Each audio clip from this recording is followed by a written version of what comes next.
Annyeong, c'est Clochette Kelly et bienvenue sur ma chaîne. Aujourd'hui, j'ai décidé de faire un point lecture. Donc ce n'est pas les lectures sous la cloche, mais bien un point lecture qui sera diffusé sur ma chaîne une fois par semaine. Si je peux réussir à le faire une fois par semaine, ce sera beaucoup plus simple pour moi de partager avec vous les lectures que j'aurai fait durant cette semaine-là. Et je pense que les lectures sous la cloche sera quelque chose que je ferai tous les 6 mois ou tous les 2 ou 3 mois pour résumer un petit peu les lectures que j'ai lues durant cette période-là. Car comme vous pouvez le voir, par mois, il m'arrive de lire 5-6 livres, voire plus parfois. Le mois d'avant, au mois de mai, il me semble que j'avais lu à peu près 9 livres. Là, au mois de juin, je n'en ai lu que 6. Donc là, j'en suis déjà à 3 pour le mois de juillet. Donc, je vais faire par semaine. Si je peux le faire par semaine, je vous ferai mon bilan par semaine. Comme ça fera plus de vidéos sur la chaîne, déjà. Pour commencer cette nouvelle catégorie de points lecture qui n'a aucune originalité, je vais le faire en lissant mes cheveux. Donc, pour commencer le mois de juillet, j'ai commencé en premier à lire un livre de La vie que je choisis de Céline Thibault, donc paru, justement, il est là le problème, c'est que je ne sais pas où il est paru, je ne sais pas si c'est bien, il est bien dans sa maison d'édition Livre-Book, s'il est bien paru là-bas, parce qu'il n'y a rien qui le mentionne. Moi je le sais parce que je sais où elle va éditer ses livres. Cette histoire va parler donc de Samuel Chavigné, ou Samy, ou Saminou, c'est comme vous voulez, qui est hospitalisé dans un hôpital, ceux qui perdent un peu la mémoire, tout ça. Et en fait, il se trouve que lui, il ne se souvient plus, mais du tout, de son passé. Il ne sait pas pourquoi, il est dans cet hôpital-là, et il commence à voir apparaître quelqu'un. Donc au départ, il croit que c'est vraiment quelqu'un de réel, sauf que les infirmières lui font comprendre qu'il ne voit personne. Donc il commence à parler à cette fille, qui s'appelle Bonnie, et elle va l'embarquer dans des petites histoires. Bonnie va embarquer Samy, donc Samuel, Saminou. Elle va l'embarquer dans son passé et ailleurs aussi, autre que son passé. Comment dire pour pas spoiler, pour pas trop en dire? Comme au départ, Samuel pense qu'il est gravement malade, une maladie neurodégénérative. Donc il a ça. Donc il est persuadé que Bonnie est une hallucination due à sa maladie. En fait, ce n'est pas le cas. Bon, concernant mon avis, parce que bon, je vais pas faire un résumé trop long quand même. Alors, l'histoire globale est bien, c'est bien mené, c'est bien recherché. On sent que l'auteur a voulu trouver quelque chose d'original, parfaitement réussi. Sauf que moi, ce qui m'a dérangé, il y a juste un passage qui m'a bloqué. C'est le seul moment d'ailleurs, parce que après, il n'y a plus ce genre de choses. C'est ce moment où Samuel nous dit, enfin le livre est à la première personne du singulier, donc nous sommes dans la peau de Samuel. C'est donc la même sensation de bien-être m'envahit comme la première fois, et je ne me rends pas compte que je m'endors en plein milieu de la lecture. C'est l'après qui m'a dérangé. On est à la première personne du singulier et il vient de s'endormir. Émilie sourit en me voyant dormir, elle me caresse tendrement le visage et sort de ma chambre apaisée.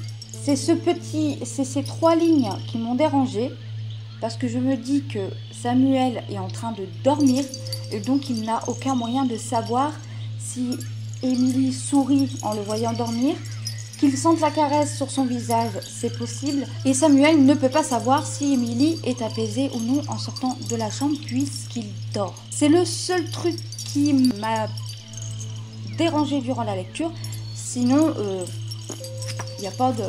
Au niveau de l'écriture, c'est quand même écrit assez gros, donc c'est aéré et c'est très simple à lire. Et le seul petit truc aussi que je voudrais dire, au départ, quand j'ai lu le résumé du livre, je pensais que j'allais avoir des retours dans le passé, donc dans la vie de Samuel. Et en fait, ce n'est pas le cas, parce que nous n'en avons que 2, voire 1. je sais plus. Je sais plus si on en a un ou deux. Et donc du coup, tout le reste c'est autre chose et ça m'a un petit peu dérangée. En fait, pas que les aventures qu'ils vivent soient inintéressantes, bien au contraire, c'est très intéressant.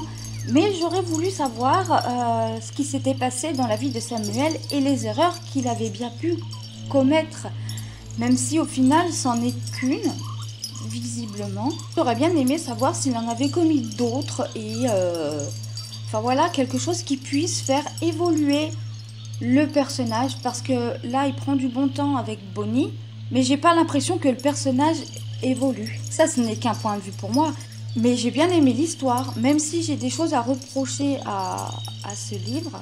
Je trouve que l'histoire est bien menée et au début on sent que c'est un petit peu plat, mais c'est pas plus mal parce qu'il y a des fois on n'a pas envie que ça démarre trop vite. Et là ça démarre pas trop vite donc c'est bien. Je sais plus c'est à quel moment. On commence à voir que Bonnie cache des choses. Au départ je pensais qu'elle avait... Ah non ça je peux pas le dire sinon je vais spoiler le livre donc ça va pas être possible. Au début je pensais que ce qu'elle cachait était... en vue d'une fille potentielle pour Samuel. Mais je me suis trompée de terrain. Et puis, je pensais aussi que vis-à-vis de Bonnie, il y allait encore avoir plus de mystère. Parce que je pensais réellement que le mystère tournait vraiment autour de Bonnie et Samuel. Il y avait ce personnage qui était au milieu, là. Et je pensais vraiment qu'il allait avoir un rôle assez important à un moment donné de l'histoire. Et en fait... pas du tout. Puis d'un coup, ça démarre. On a 36 trucs qui se passent. Enfin, du moins, il y a quelque chose qui se passe. On apprend plusieurs choses. Et voilà. Je peux pas en dire plus. Bon, si j'en dis plus, en fait, je vais carrément dire tout ce qui se passe dans le livre. Donc, c'est pas le but, hein. Mais bon, j'ai dit les points qui me dérangeaient. L'histoire est quand même bien menée, oui.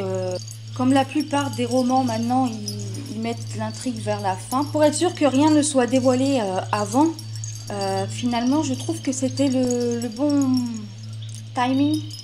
Et je pense que l'auteur a dû faire quand même pas mal de recherches sur tous les endroits qu'elle a cités dedans. Parce qu'il y a des descriptions qui sont quand même bien décrites. Et je pense que c'est soit elle est allée à l'endroit qu'elle décrit, ou soit elle a fait d'énormes recherches,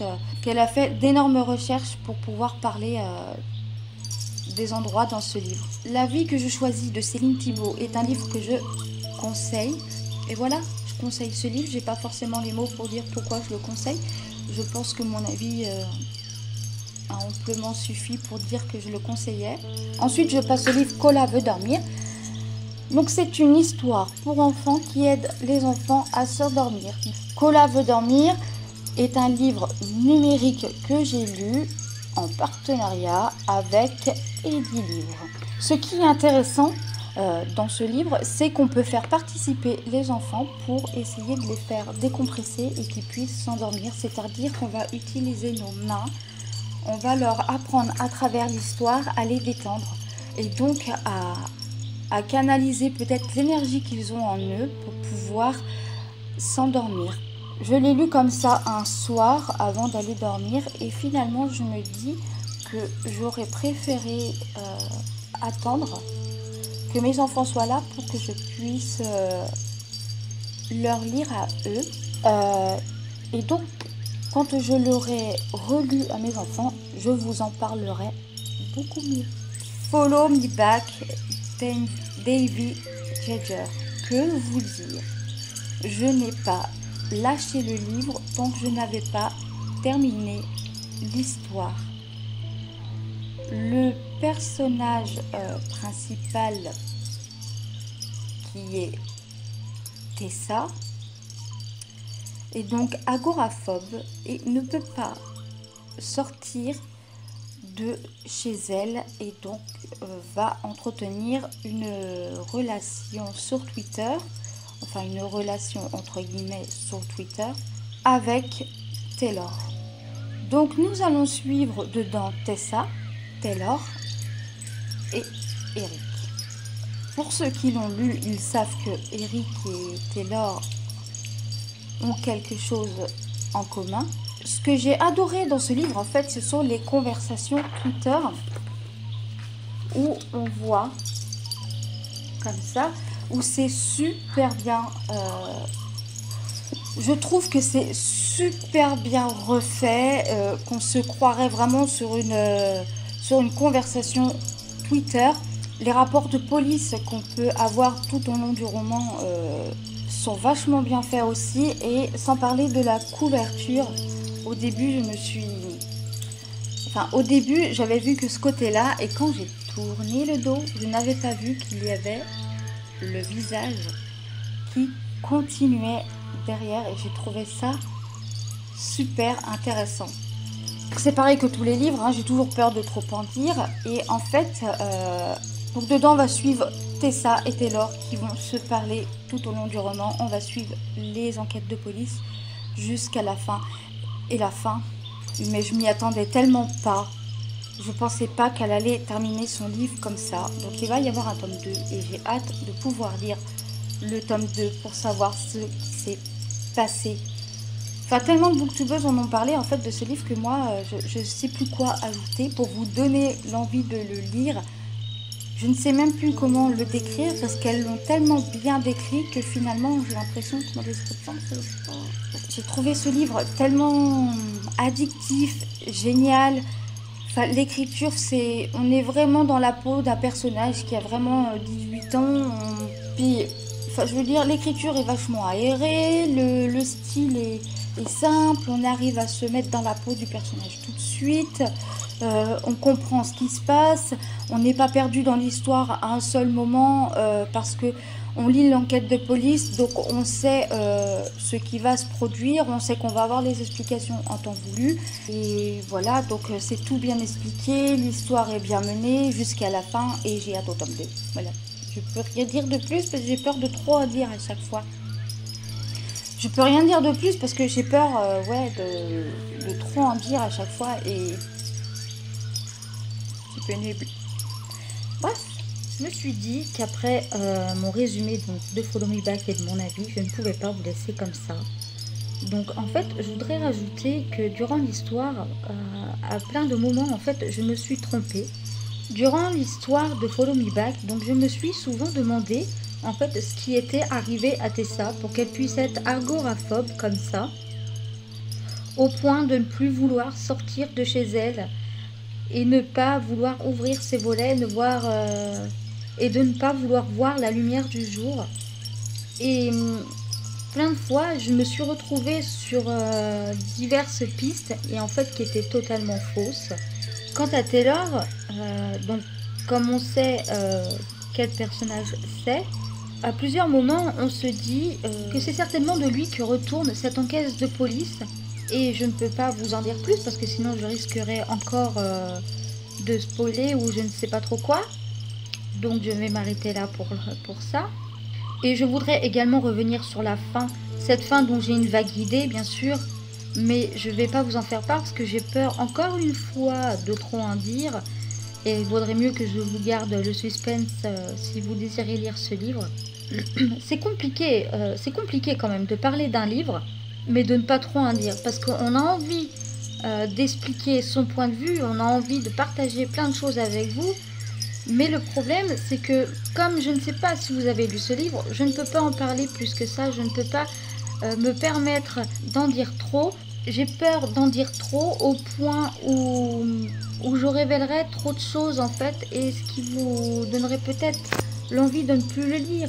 Mais si vous aimez un peu le style intrigue du début jusqu'à la fin, je vous conseille vivement de lire Follow Me Back. Donc voilà, ce premier update lecture est donc terminé. Donc j'avais lu que 3 livres pour l'instant pour commencer le mois de juillet. Je vous dis à bientôt pour une nouvelle vidéo. En attendant, je vous dis Agnan et je vous fais des bisous.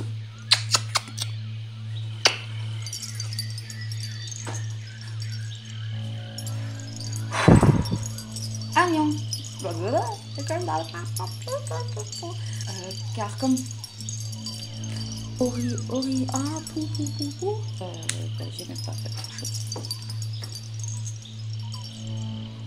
Parce qu'il a une dégénérescence... Comment ils appellent ça dans le livre déjà? Céline, comment t'appelles ça déjà? Une maladie neurodégénérative. J'arrive pas à le dire. Enfin, du bon temps. Enfin, il s'amuse avec Bonnie à faire des choses. Et voilà. Pour être sûr que rien ne soit parce qu'il y a